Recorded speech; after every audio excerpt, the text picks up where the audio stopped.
Kate thinks he's looking up.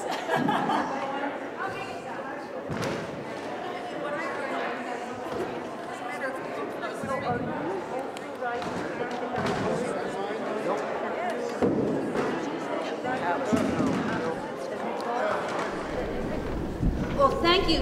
It's amazing to see this many people inside on an 80-degree Saturday in August. There are a few reasons why we live here in Ithaca, and today is one of them. And to be here is a great commitment on your part. So thank you so much. It really shows the depth and breadth of this movement that we have this sort of turnout. And for people on the phone, the room is packed. And so thank you very much. We're here today because 5 years ago, they told us fracking was coming and there was nothing we could do. Roll over, take it, move, get off the shale, get out of their way, they were coming. 4 years ago, we said, we don't think so. We think there's something we can do. We think we can ban this at the local level. They told us we were crazy. That was ridiculous, insane, criminal even. 3 years ago, they sued us, Dryden, Middlefield. They said, you can't do it. Those towns had gone, sort of jumped off the cliff, were willing to take a chance and stand up to this industry when no one else would. They won 2 years ago, their first cases, 2.5 years ago. 2 years ago, we won at the appellate court level. This year, we've won at the Court of Appeals. And so...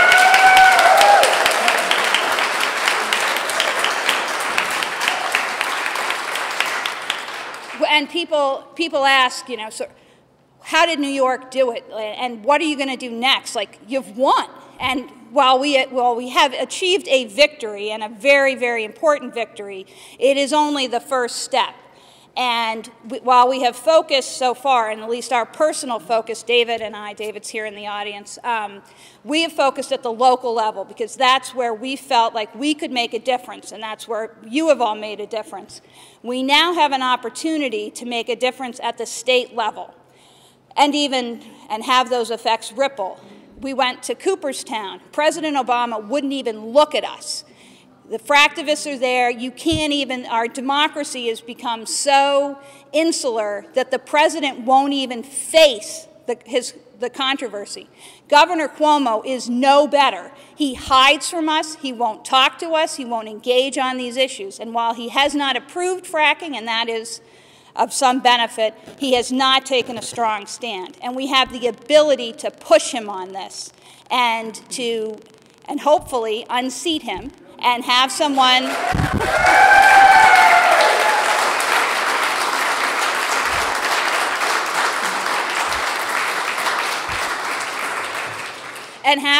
who would, on the very first day in office, take a decisive stand and ban fracking. It would be terrific. And that's what we're here today to talk about. How do we take what has been so far a legal victory and turn it into a political victory, one that really matters, that helps reinvigorate our democracy and puts the power back in the people where it belongs. And that's what we're here today to talk about. So Walter's going to be talking about us, the state of affairs in Albany, what we might be able to do. We'll hear from Zephyr on just the tremendous candidacy that she's running right now, and then we'll talk a bit about what we might be able to do to help and to really keep pushing this wave forward. Walt.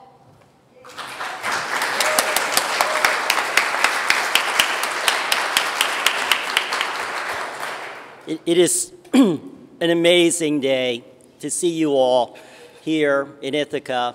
Many of you I met 5 years ago. We've gotten older and grayer. It has been a brutal struggle, but because of you, we are holding off a $1 trillion payday.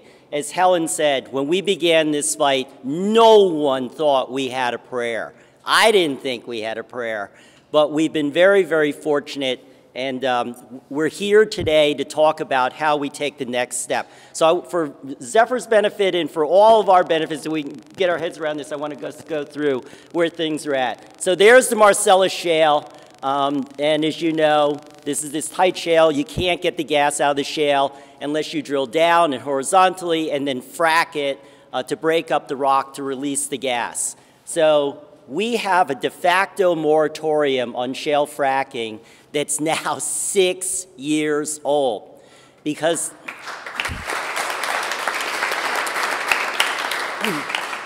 the state of New York said, our existing 1992 generic environmental impact statement protections are totally fine, and we only need to supplement them by dealing with 3 little issues.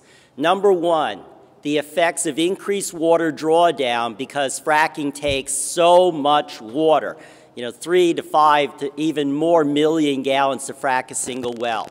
And then number 2, instead of drilling 1 well at a well pad, you can drill up to 16. So you're not going to be there for a couple of weeks or a couple of months. You could be there for more than a year.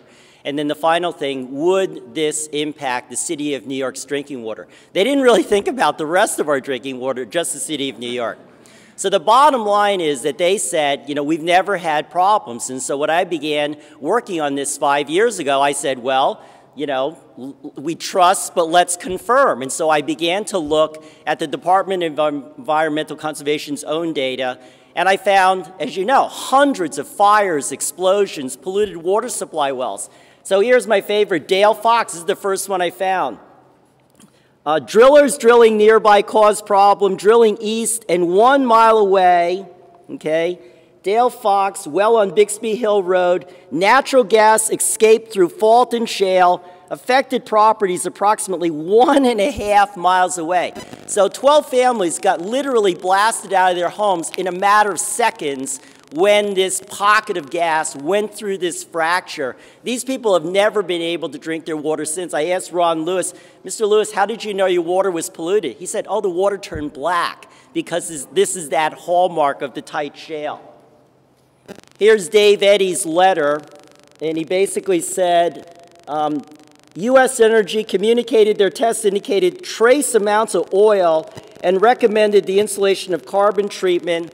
This family had to literally run for their lives when the gas came blasting out of the taps while their infant children were being bathed. And so, again, they paid for the water filter, but not for a long time. And as a result, their water's been impaired ever since. This is the Perkins family. Their son was taking a shower when oil shot out of the shower head and doused him. And so these people, again, have been living with polluted water for many years. And when I went through the data for the counties where the shale, where natural gas has been exploited the longest, I found hundreds of incidents where people, again, couldn't drink their water, had fires, explosions, and basically, in many cases, just literally ran for their lives when the gas started coming into their homes. The other problem we found is that the gas drilling wastewater is not treated properly. I know you're shocked to hear this. It's dumped into thousands of these lagoons that were supposed to be banned 25 years ago. DEC actually sanctions this. You could actually get a permit to dump toxic, contaminated, radioactive gas drilling wastewater into the ground. Here's another one. You can see all the weathered petroleum, and you can see they dumped it down the side of a hill. It totally denuded the hillside.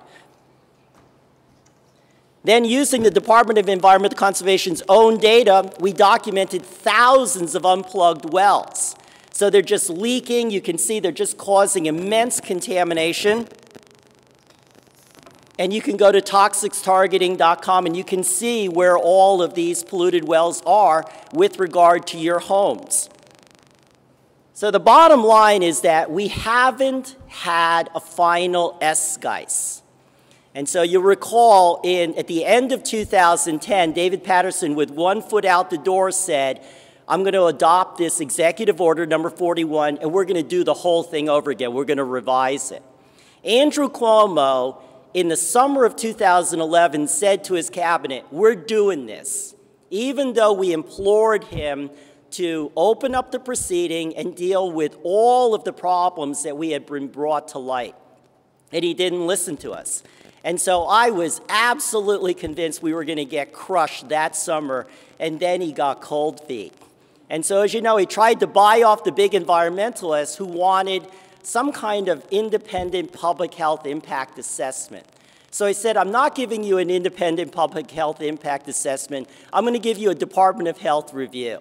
And when we figured out that he couldn't adopt the final SGICE until the health review was completed, thanks to Matt Ryan helping us when he was the mayor of Binghamton, we held a news conference in Albany with Sandra Steingraber, with Barbara Lifton, and we basically ran a campaign, and we have now prevented this health review from being completed, and we drove the health commissioner out of the state of New York, so there's no one even in office to complete this review. So we have two fundamental lines of defense.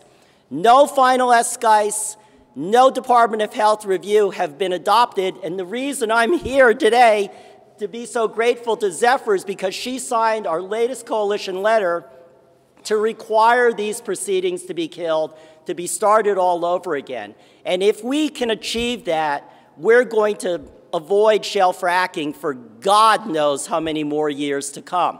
And the reason that that is...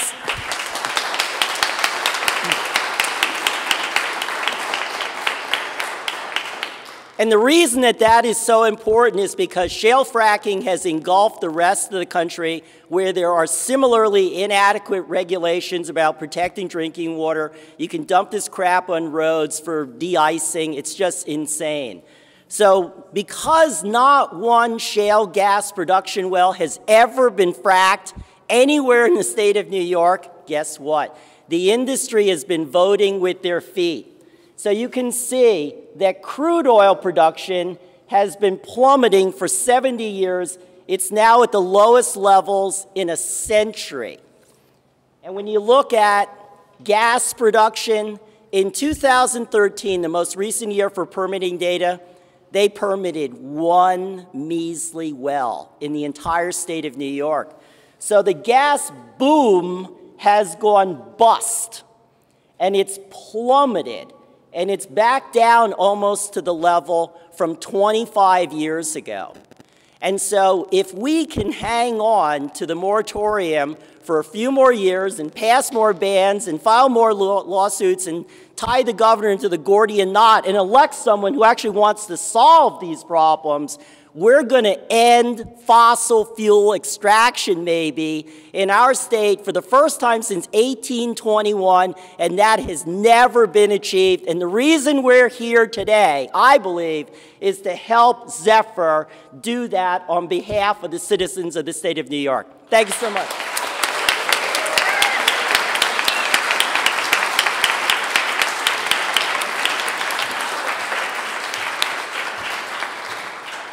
Thank you. And now if Zephyr's going to speak to us a bit about her candidacy and her vision for New York, and that's why we're here. So without further ado.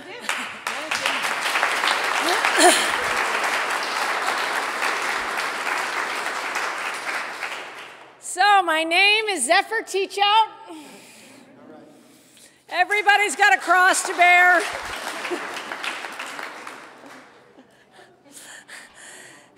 You know, it makes you tough when you're a kid if your name is Zephyr. It rhymes with all kinds of small cows. And I am running against Andrew Cuomo to be the Democratic nominee and the next governor of the state of New York.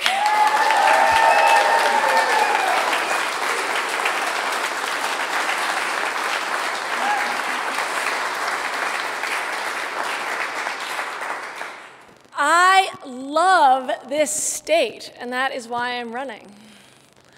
I mean, I don't know what all y'all are doing inside here today, because you can see today how extraordinarily beautiful this state is, and how rich it is in resources, and how healthy it is at its core.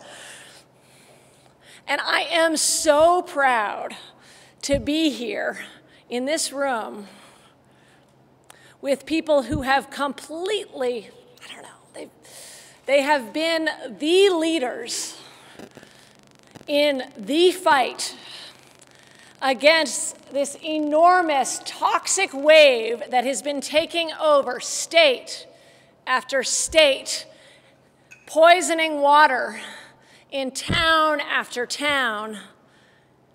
And then it came to New York, and you stopped it.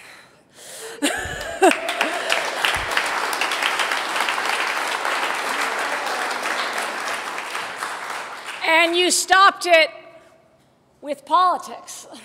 And I am so proud to be here with Matt for his extraordinary leadership in making sure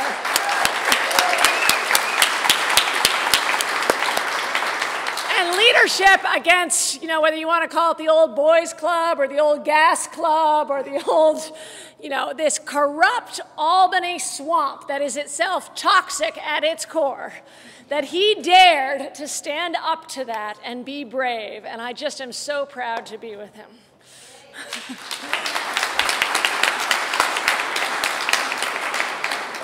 And then we have science. So we've got politics and we've got science. And I don't know if there's a more determined scientist than Walter.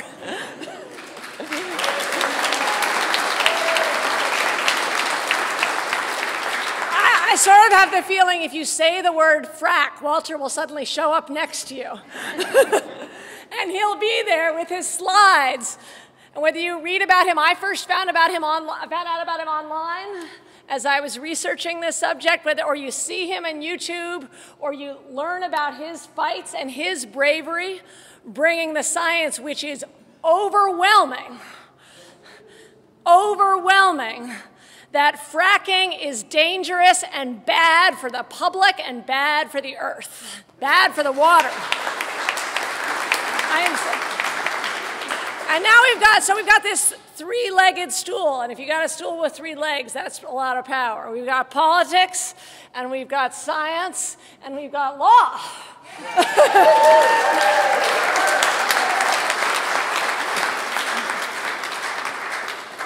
And the brave wouldn't take no for an answer. Helen and David taking the fight to one of the most extraordinary legal victories in the country this year. So thank you.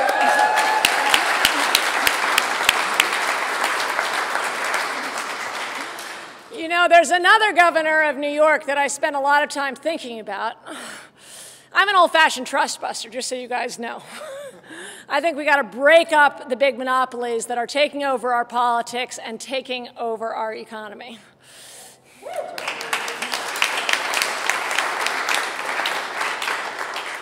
Well, so was Teddy Roosevelt, but so also was FDR. And FDR and Teddy Roosevelt also understood the deep connection between our health and our public and our water and our soil. And FDR said, a nation that destroys its soil destroys itself. Well, a state that poisons its water poisons itself.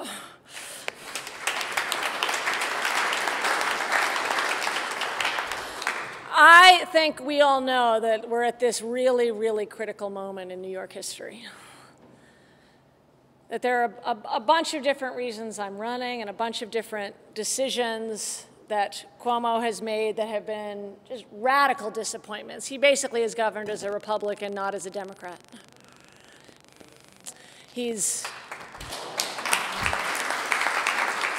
I mean, there's some pretty obvious, you know, it's a little technical, but really obvious examples of that. He refused to veto the redistricting lines, which would have led to an overwhelmingly Democratic Senate. And he refused to campaign for Democrats. This isn't that complicated. I don't even have to get into his Republican tax policy to explain that he does not want a Democratic New York. But one of the core reasons I'm running is we need a Democrat in a Democratic state. I mean, this is a 60% Democratic state, and there's a whole bunch of policies that flow from that. But the decisions that we make in the next few years about the future of hydrofracking gas in this state are essential for the next 50 years, 100 years. You know, we're going in one of two directions. Either we choose to poison ourselves with, you know, what I imagine Andrew Cuomo would do, which is classic Andrew Cuomo. I loved Mario Cuomo, by the way. but would be to say, we are going to maintain the moratorium and do a demonstration project. So to use language in an Orwellian way, where what's black is white and white is black and up is down and down is up, trying to appease everybody, while in fact giving in to the industry that has given him over $1 million in campaign contributions. And then 2 years later say, well, it's all done. We have no choice. It's already come here. And then industrialize our land, poison our farms, make it impossible to build in agriculture, in the sort of kind of agriculture that this state was built for, the kind of sustainable agriculture that it's just made for. I mean, just look at this. This is made for dairy. This is made for small and medium-sized agriculture. And poison our kids and poison ourselves. Or we can be the beacon and the leader, as we have been so far with the extraordinary leadership of the wave going the other direction, where we first ban fracking, get rid of toxic waste, move away from dependence on fossil fuels, build towards renewable energy, invest in solar farms, invest in offshore winds, and show that there is another, more beautiful future that fits with this extraordinarily beautiful state.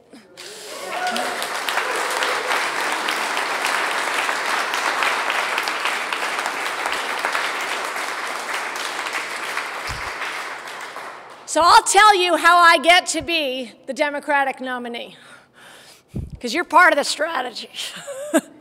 We think there's going to be, we don't know. I mean, Democratic primary numbers are, unfortunately, Democratic primaries of this kind are sort of rare. So maybe it'll be 500,000, maybe it'll be 700,000 people will come out to vote a month from today, September 9th. That's like 1 in 50. Do I have my numbers right? No, it's more. It's fewer than that. Anyway, it's a fraction of all New Yorkers. Highly educated, tend to be politically aware. And so we can win, like, you know, as there was a headline that I really liked from Richard Brodsky, if a brat can beat a cantor, maybe a Teachout can beat a Cuomo.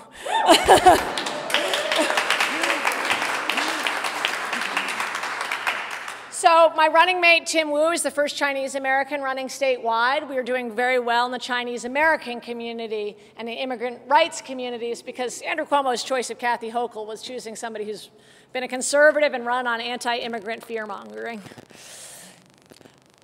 We have an enormous amount of support among teachers and parents who have seen how Andrew Cuomo has looted from schools to pay for tax breaks for big banks. Public employees. But I will tell you, the way we win is if every single person in this state who wants to ban fracking votes and is a registered Democrat, we will win in the Democratic primary.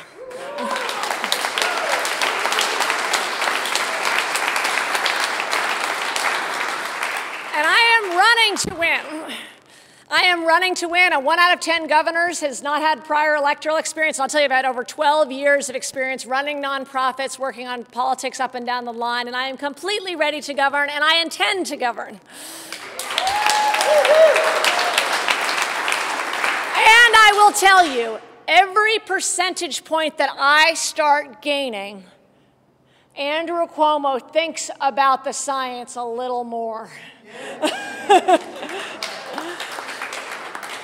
Every new person who hears about that campaign, he's suddenly calling Walter back for one more conversation, because he can feel that power. And Andrew Cuomo responds to one thing, and that is power. And the more people that you reach out to and you tell that this is the bellwether about which direction we're going, this is the crucible moment, the more he is going to be listening. And maybe that plan that we think he has about the demonstration project somewhere in the southern tier starts backing off in his mind. Maybe he decides we don't have to sacrifice any inch of land in New York. There should be no sacrifice towns. There should be no sacrifice regions. We need to ban fracking and move forward, and you can make that happen. Thank you very much.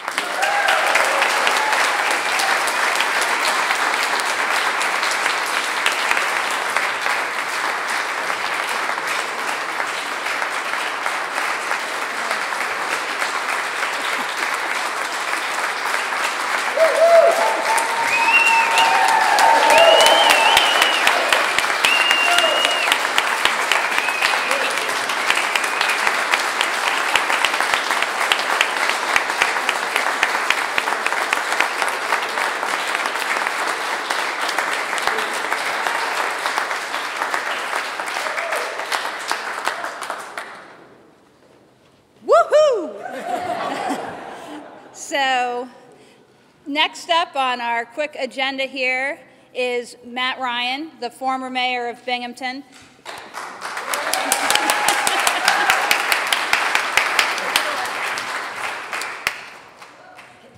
The early part of this happening today reminded me a little bit of teach-ins during the Vietnam War. And, you know, we had a lot of teach-ins and people got educated about what was happening all around the world and on many different issues. And now we don't, I suspect most of the people in this room don't need a teach-in, but we do need a teach-out. And I would just like to say this has been part of my, I was mayor for 8 years and I was term limited so I couldn't run again. But some of my favorite work, I taught environmental law for 10 years at Binghamton University. That was my undergraduate degree.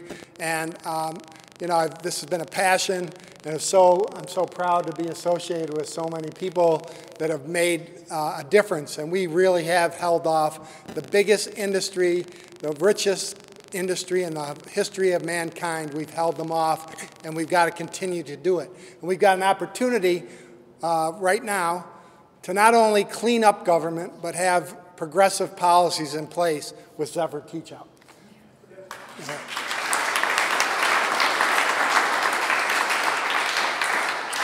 So yesterday morning, I wasn't sure I was going to be able to be here, so I put together a little letter, and I was happy that I could be here, but yesterday morning I woke up early and I wrote this and say, today I write in full support of Zephyr Teachout's candidacy for governor of the state of New York. Zephyr has the intelligence, the integrity, the ingenuity to bring our great state to its full potential. As we who care about having an Albany that is no longer ripe with corruption and cronyism, there is no candidate more qualified to clean up the most ethically challenged state in the Union. Zephyr has literally written the book on the roots of government corruption, and it is a blueprint for bringing integrity back to New York State's political system. And on so many issues, Zephyr Teachout really gets it.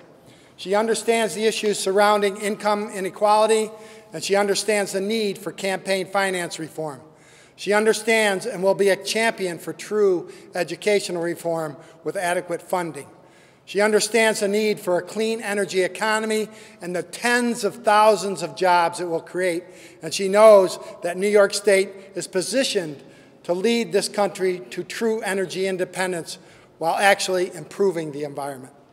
She understands the need for a truly transparent, independent, and adequately funded health impact study concerning fracking. And she understands that the current SGICE is totally outdated and needs to be scrapped and started over again. She understands that if upstate New York prospers, all of New York State will benefit, and her economic development plan for upstate will be a true plan over many sectors, not just a gambling casino contest. Yes, on so many issues, Zephyr Teachout really gets it. We need to get the message out far and wide that we as Democrats in this state have in Zephyr Teachout a real alternative, a real antidote, a real choice to politics as usual in Albany. We as Democrats in New York have the opportunity of a lifetime to send a message that will reverberate across our nation, that we, the people, will no longer tolerate insulated, corrupt government here in New York State or anywhere. New York State, with the right leadership, can become the progressive capital of the entire nation, like that guy in Albany now talks about but really doesn't do. And that time is now. The time is right for Zephyr Teachout. Thank you.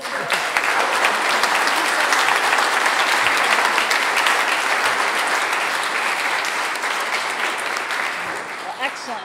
So thank you guys so much. The next part of what we thought we would do here, ordinarily, if we have a candidate in front of us, we have to educate them about fracking and ask questions that even we know the answers to make our point. We don't have to do that here today, and our time is not best spent doing that. What would be very helpful, I think, is to talk about what we can do to help get Zephyr elected. And as fractivists, as people concerned about corruption, but to try to strategize about what we can bring to the table, what messaging, what we can do. And so that's what we thought the sort of discussion that we'd have here today. So I want to open it up, on that score. So, Jim? You're going to debate with Cuomo in the primary. He doesn't consider this debate. How would we strategize to force a debate with Cuomo? Well, we have asked for a debate, and actually we have a petition up on our website asking other people to help us ask for that debate, but that's also something that you can push your local media on to make the drumbeat unavoidable of media asking Cuomo for a debate, because it's totally unacceptable to have a Democratic primary without a debate. Totally unacceptable. We have a protest and bring activists from all over New York State to protest up in Albany for a debate, similar to like Rob Nader did. Yes, I like that. Nobody's a long way from here. I don't believe. So, yeah, maybe, is anybody taking notes? Because these are some good ideas. So right now we have the idea of letters to the editor, really pushing, and we have people here from all over the state. There's not just people here from Ithaca. I see people literally from both sides of the state here. So if we could push on the local level for letters to the editor, write them, and Jim's talking about this protest in Albany that sounds good. Yes. I have a question regarding your position on the New York Health Bill, which is written by Assemblyman Gottfried from New York City. What is your position on single payer? In other words, this is not the ACA. Do you believe that all New Yorkers should be covered for health care? And also my other point is in terms of, would you reinstate revenue sharing? How do you look at funding the public school system? I'm happy to answer that because it's very straightforward. You know, Governor Cuomo doesn't like to answer questions. Fractivists know that above all. He doesn't like to answer questions about the Moreland Commission. He doesn't like to answer questions about fracking. I'm in favor of single payer. I'm against the tax cap. I'm in favor of the state paying its fair share, which it's not at the municipal level. And I think we aren't, I mean, not I think, we are constitutionally over $3 billion short on funding our schools. Jeff.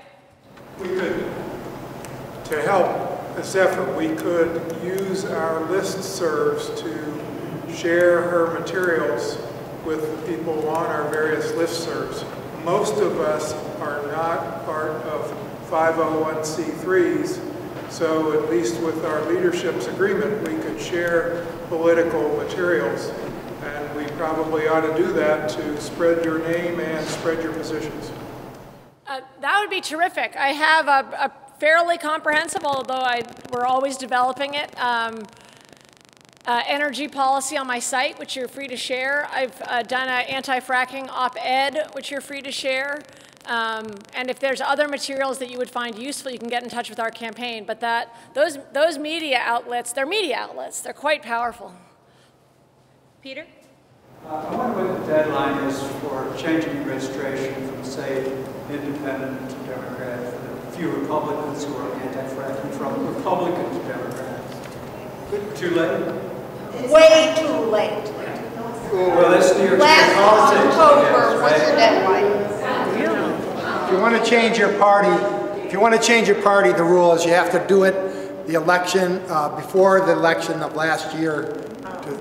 So if you want to change your party to Democrat, you got to do it now if you want to, for the future, if you want to vote in primaries. That's one of the reasons I've always, you know, I was supported by the Working Families Party, but I always stayed a Democrat so I could vote in primaries. And that's one of the reasons I haven't, you know, become another party. But anyway. Yes. Start organizing the infrastructure to get people to the polls September 9th, and like specifically, like every county is organized in like 15 to 9 election districts, and if like everyone kind of figures out where they live and kind of start organizing for their neighborhoods, just that there are cars on the day itself to make sure that people can actually go and vote. Because what happens most often is that people just at the last minute stay home. So they're all committed until the day itself. And if we start working on this now, that we have communities in place to make sure everyone goes who wants to vote. Hi, everyone. I was going to wait until they all had spoken immediately before the guy with the vacuum comes in. That's when I was going to hop up. But my name is Taylor Harris, and my family is in Aurora, not too far away. And I am a volunteer. A couple of weekends ago, I walked into their office on 7th Avenue. I had heard Zephyr speak and was blown away. And then last weekend, I was at a fractivist gathering, and you know, she said something that absolutely floored me. We were just sort of all hanging around, and when you get a bunch of progressives together, electric cars are going to come up. And we were just speaking, and she said, I need to find out more. Somebody brought up something, and she said, I need to find out more. And having somebody say, I don't know, but I'm going to find out, just blew me away. So the reason I bring that particular point up is there are a lot of things I don't know, but I am going to be helping coordinate this area for Zephyr's campaign. So I'm going to be one of the point people for the campaign. So hence why I was bothering you all for your email addresses. I will be sending an email out, but you were asking about the literature. I can forward you a PDF of the flyers I gave a bunch of people, just that kind of thing. But there's a lot that needs to be done. Obviously, getting people to the polls, all that kind of stuff. We may not have the money, but we have the numbers. And so I am going to be working as hard as I can, but obviously I will need your help. And so anyway, the reason I just glommed on at the end of this is just to let you know, my name is Taylor. I will be sending you an email. And if you would like my email address, I can happily give it to you, but we are going to be coordinating things like get out to the polls and disseminating information on your own, just images you can put up on your Facebook and your Twitter and all of that kind of stuff. So we are going to do whatever these good folks need us to do. I'm going to try to get it done. Anyway, Taylor, look for an email from me. That kind of thing. All of us can do that too. Just walk in and volunteer. Yes. Joanne. Thank you for your commitment and your courage.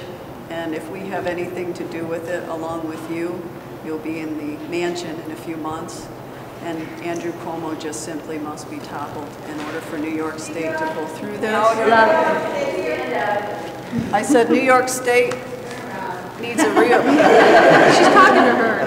Needs a real leader. I think that this brilliant young woman needs to be present in the mansion, and he needs to be toppled, and he's needed that for 4 years, in my opinion. He has not done what he says he's going to do. But my question, I have 2 questions, and thank you for your commitment on fracking. This is part of that question. For the last year, and as we speak, the Seneca Lake has faced an ungodly presence of a corporation from Texas named Crestwood. It's changed hands several times. And the owners of that facility are intending to store butane, propane, and natural gas in the hugest quantities that they can in the empty salt mines below Seneca Lake, which is home to where our organic farming is, our wine industry is, and a whole lot of tourism. no. We want to know what you're going to do to stop that, because Andrew Cuomo is going to permit it, and he has permitted it with his silence. So we want to know what you're going to do when we put you where you're supposed to be in order to protect the state of New York and for us to reach our maximum potential. The second question is Andrew Cuomo has recently said that, marijuana has a lot of benefits.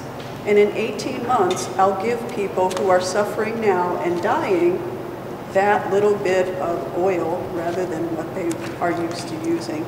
So will you take a stance on that? And are you going to legalize marijuana for recreational use and follow the other states who are now reaping all of the benefits of that and funding our schools, our EMTs, our fire squads, because we can't afford to do that? Thanks. So yes, and you can also find this on my website, but I'm in favor of both decriminalization and long-term legalization of marijuana. I think that's not a difficult question. I want to make sure the transition happens in a way that, as you know, I'm a trust buster. So the way in which we support the kind of agriculture, who's in charge, who has power in this new industry is really important. But I think we have to move immediately towards decriminalization. And Andrew Cuomo's back and forth on that is both callous, because there are people who are really suffering who need it, and it also has led, as you may or may not know, the kids who get arrested for this are disproportionately kids of color, and it's filling our prisons and jails with people who have no business being there.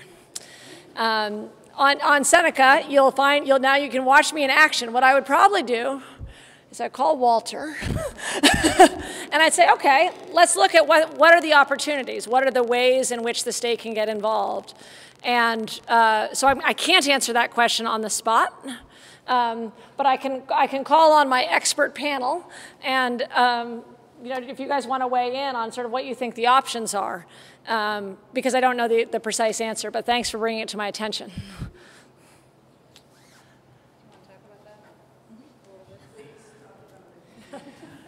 I mean, basically, this is yet another giant industrial facility that's not going to be regulated properly. Okay, what we have in New York State is, a government that doesn't enforce the law. And that's how come on shale fracking, I mean, you can have all the regulations you want. And when Pete Granis, the D.C. commissioner, got fired, it was for putting out a memo that said, if you cut the DEC anymore, we can't protect public health. And the first thing that Andrew Cuomo did when he became governor is he cut another 94 positions. So one of the things that we're really pushing very hard is strict liability, private right of legal action, and financial surety. So whenever you hear about the fracking industry or all these big industries saying, oh, it's totally safe, we've been doing it for decades, never been a problem, the rule is trust but verify, right? So, okay, we take you at your word, but if heaven forbid there's ever a problem, you're going to get the shit sued out of you. And then the victims are going to be made whole. So the bottom line is all of these industries warrant additional review. I mean, we just got to go back to square one. We have a Department of Environmental Conservation that, again, is just not enforcing the law. For those of you in Ithaca, we're in a big fight on Stone Quarry apartments. The Department of Environmental Conservation just yesterday approved a plan that would allow 35 apartment units to be built on top of a site that's going to remain toxic contaminated. And then we got Housing and Urban Development to say, well, no, we need another do-over. We got to make sure that this is right. So all of these issues are related. We need a government that's going to take these concerns seriously. And as Zephyr noted, the governor just won't listen. I mean, anyone that thinks, oh, he's going slow, oh, no, he doesn't really want to do it, that's just not true, right? He's not doing fracking in New York because we're holding him up. So let me just make a note about the electoral part. You all know what to do. You're organizers by trade now. That's how come we've held off shale fracking. So number one, if you have financial wherewithal, write checks. Okay, big ones, all you can afford. Get other people to write checks. This is about votes and it's about money. So if you got money and you believe in Zephyr, help. She's desperate for money. Andrew Cuomo's got $35 million, and God knows how much we don't even know about, so we need money. But the most important thing that you can do is do what you've been doing. So we know how to work with listservs, we know how to go out and proselytize, and we know how to get people to the polls, right? So we got 1 month to make this happen. Because if we don't win, right, Andrew Cuomo could allow fracking in a heartbeat. I mean, the moment he gets back in office, it's not going to be nice. It's not going to be pretty. So we've got to go absolutely full force between now and primary day. And that means everyone who doesn't want fracking, go hard. 24 hours a day if you have to. And we're 1 email away from seeing a completely different political future in New York. If one person gets squeezed by the federal prosecutor and makes a deal, Andrew Cuomo is really going to be a goner. You look at that picture of him in Buffalo after he got done hiding out, this does not look like a guy who's sleeping well. Okay.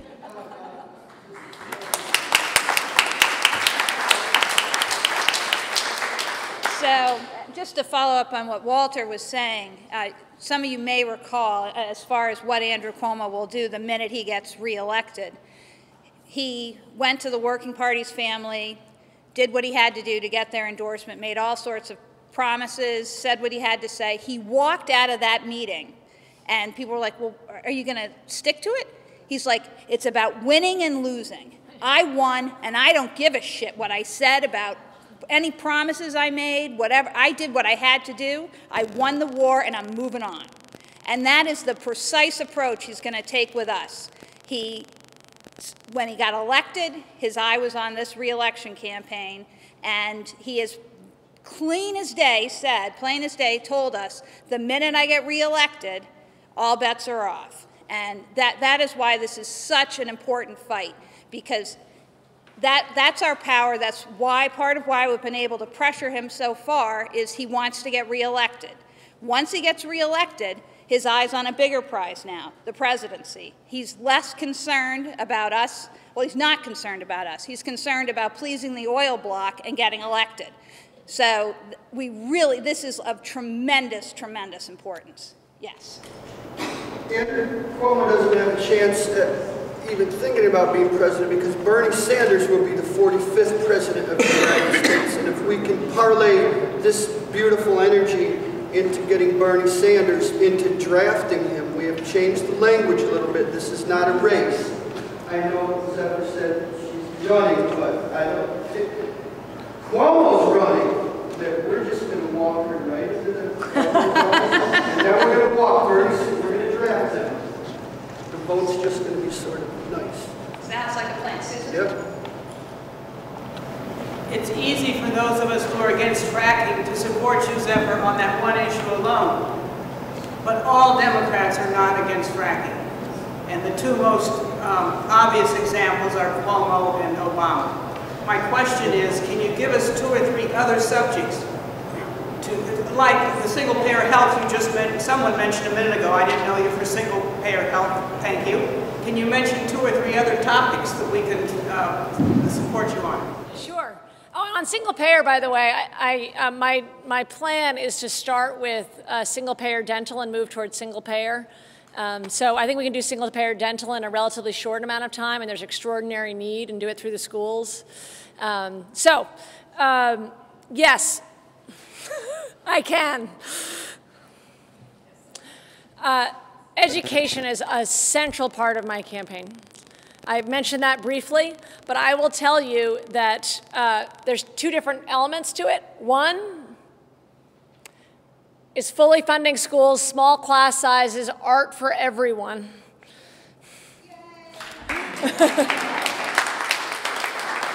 Like I said before, we're $3 billion short. You talk to parents or teachers, they are groaning. They cannot teach. They're trying to teach 32 kids in 3rd grade classrooms, and they can't do it. I'm also opposed to Common Core. and high-stakes testing. You know, ever since 2008, crazy things have been happening in American politics, like the privatization of education, like hydrofracking, these incredibly dangerous things that are going at the very infrastructure of society. I think public education is the infrastructure of democracy, and we have to invest in it. 3, and then I'll get pulled off with a, you know, umbrella stand, because I got a lot of things. We have one of the largest transportation economies in the world. New York should be the leader on building 21st century transportation. Instead of not taking care of our infrastructure, not taking care of our roads, not taking care of our bridges. We have some of the best bridges in the country, but also some of the worst in terms of not being taken care of. And building public transit system that connects all of New York to each other, and easier transportation systems for connecting the incredible food sources and value add up here down to the city. 4, we have a national debate about immigration happening right now. Arizona's on the wrong side of that, about immigration. I mean, New York is the Statue of Liberty, and don't forget that the Statue of Liberty is a woman. So Andrew Cuomo has been silent in the middle of this crisis and instead picked Kathy Hochul, an anti-immigrant, to run as his running mate, instead of making sure that New York continues to be a welcoming place for people all over the world. But the core of my vision, one of the things that ties all of this together, is a small business, family farm economy with good jobs, open to entrepreneurs, open to the 2-person business and the 20-person business. Because that's the kind of rich economic life we need, not one dominated by a handful of cronies of Andrew Cuomo's.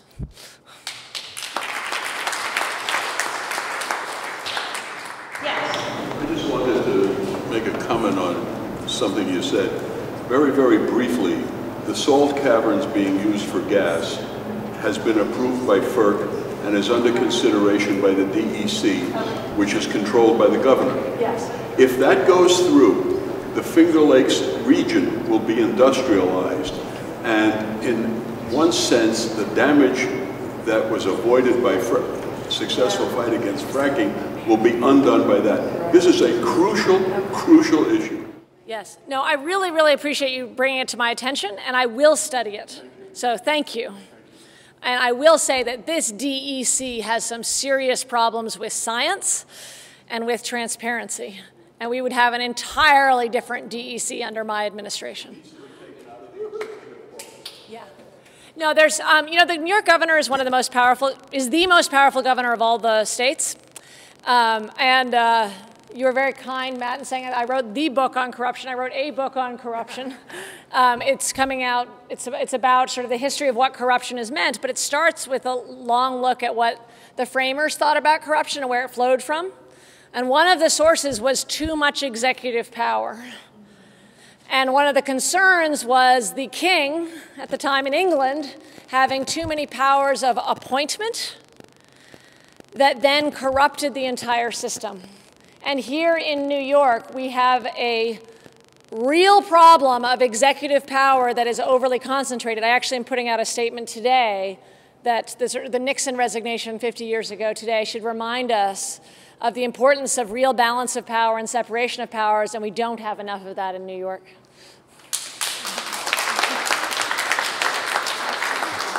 Peter. Maybe on your website, but if it's not, would you think about further incentivizing moving toward renewables and energy efficiency in housing? Look at what they've done in Massachusetts, a far more aggressive program. They're far ahead of us on deep energy retrofits, on passive house construction, on that type of energy conservation. With solar, for instance, there's no limit to the amount of solar arrays you can put up. Here, there's 110% of your current usage. So NYSERDA, at this time, cares more about the utilities than they care about our welfare. Yes. Man, this is easy. Mary. Not to throw cold water on this, but do you have a plan B after the primary if this does not work out? I have a plan A, and we have 1 month to do this plan A, and we have everything to gain, and he has everything to lose. And I am throwing all of my energies into this next month so that we can win the primary on September 9th.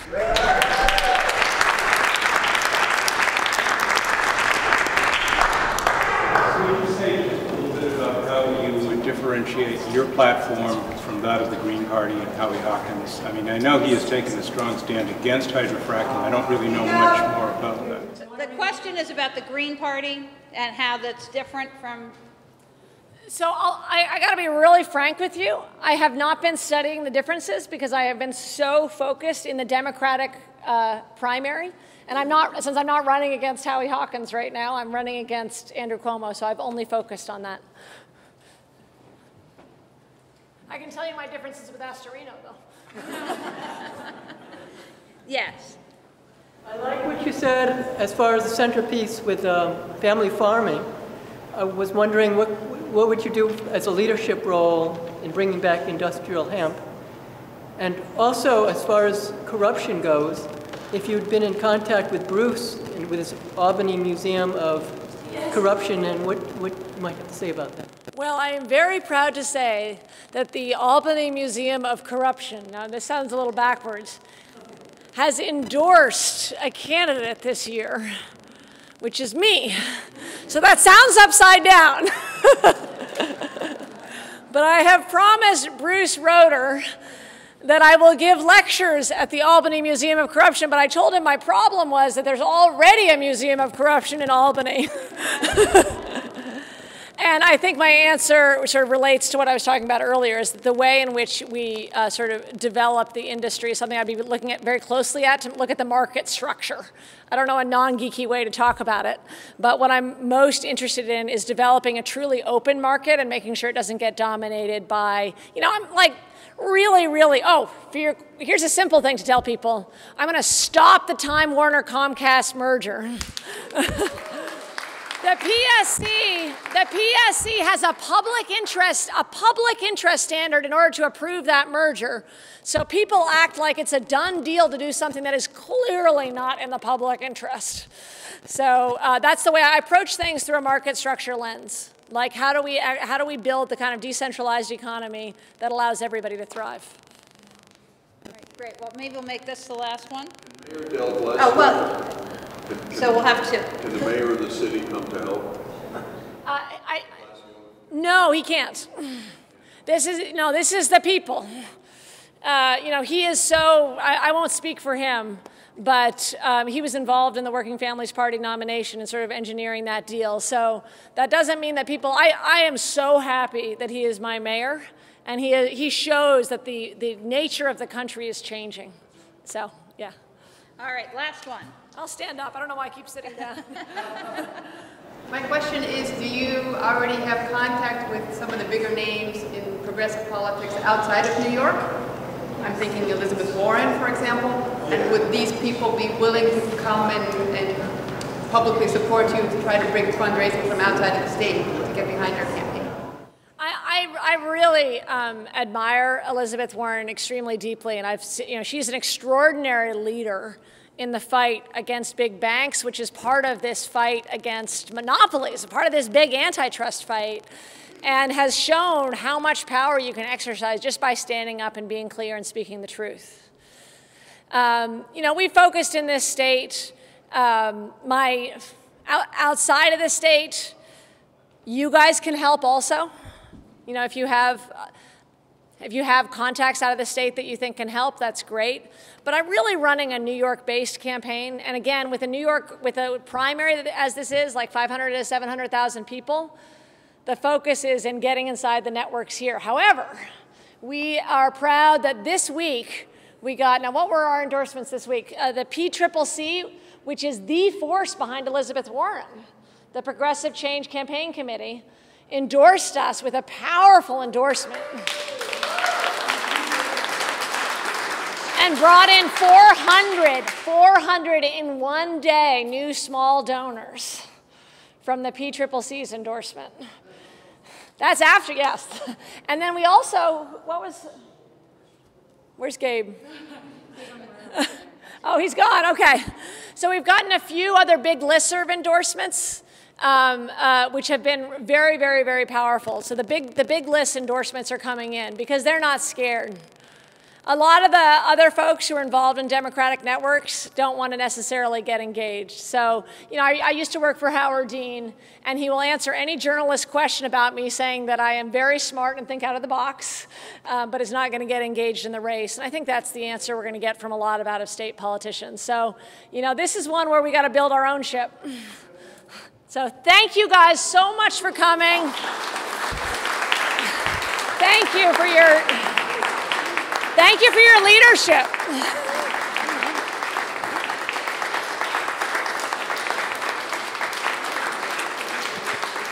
There is this New York that we can get to. Thank you. And thank you guys. And folks, remember, I'm going to be getting an email from me.